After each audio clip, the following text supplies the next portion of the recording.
Xo'p, boshladik. Endi qarang, were ni biz bilyapsiz, ya'ni were, ya'ni joylarga nisbatan ishlatamiz va qayerga deb tarjima qilamiz. Joylarga nisbatan ishlatamiz. This is the place where I work. Bu yerda the place bo'lgan uchun were ishlatyapmiz. Xo'p, when qachon deb tarjima qilamiz? Qachon deb tarjima qilganimizdan keyin, ya'ni vaqtga nisbatan, vaqtlarga nisbatan ishlatamiz. Esdan chiqarmang.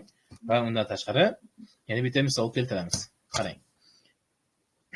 I remember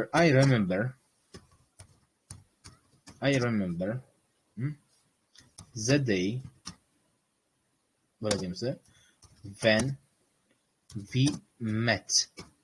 Qarang. We met. Ko'rasizmi? Bu yerda nima uchun when so'zini ishlatdik? Birinchi savol keladi. Chunki bu yerda the day turibdi, ya'ni payt bo'lyapti, qachonligi ma'lum bo'lyapti. Aynan qarang, whendan oldin day so'zi bo'lgan uchun, biz day so'zi payt so'zi bo'lgan uchun biz ya'ni when so'zini ishlatyapmiz. Endi men sizlarga to'rtta narsani tushuntirib berdim, ya'ni who, which, where, when so'zini tushuntirdim. Aynan shunga doir men sizlarga test beraman. Hozir ishlaysiz, birga ishlaysiz. Xo'p, qolganlarga foydali bo'ladi.